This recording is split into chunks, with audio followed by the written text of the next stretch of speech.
children.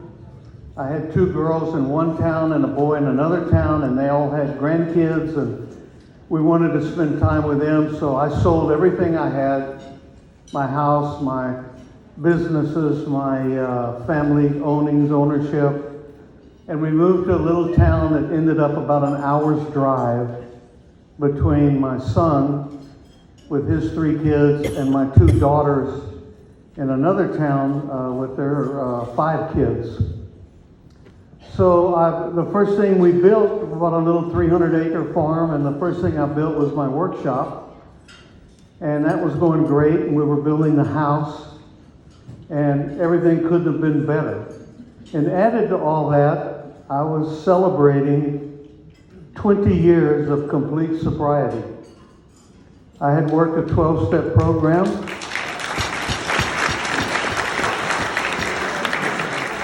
Thank you, and it worked great. During those 12 years, I'd be at a function like this, and people would demand I take a drink, say one won't hurt.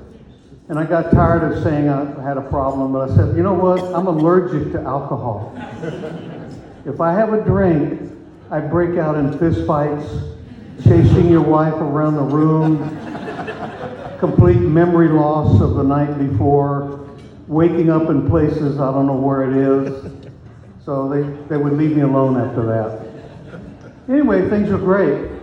Now what happened was that during that time in August of '08, we received notice that my daughter Susana, who was born Susana Maria Quiros, got married. Her married name was Susana Maria Giacomini, and I guess for the love of her father, she legally changed her name to Susana Quiros Giacomini.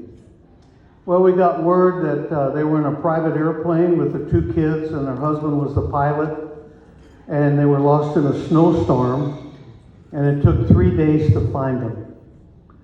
There were no survivors. And we like to think that they died instantly, but of course we don't know. Now I know there's some of you out there that have lost a son or a daughter or a grandchild, and you know how it feels. You know that horror, that pain that grabs you when this happens. And I have to tell you that if that happened to me, I wanted to drink. I really wanted to get back and get roaring drunk and try to forget everything. And I thought, well, before I do that, I'm going to call my sponsor, see what he says, and I did. And my sponsor said, well, Evan, that's a great excuse. Have at it. But before you do that, I want you to work the 12 steps again. And wherever it has the word alcohol in it, I want you to put the death of my daughter.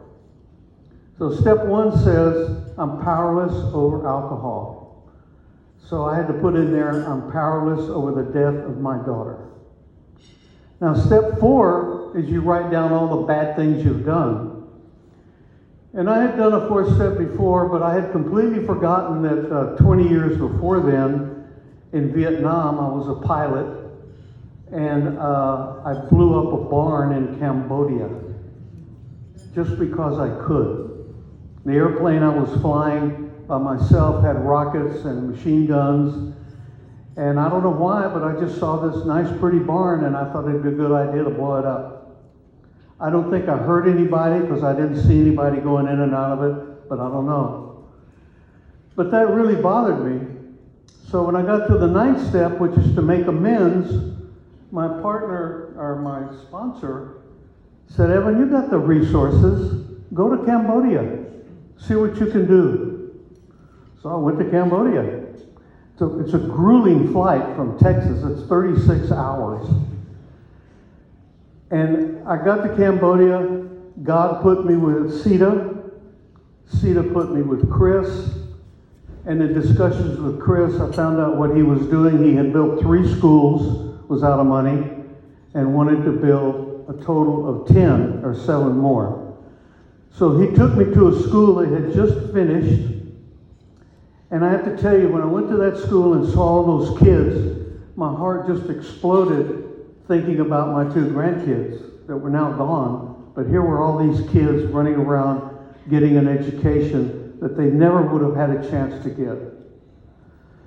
So I volunteered to Chris to fund the other 7 schools. And you could see what came out of that. And during the time, and it grew to what it is today.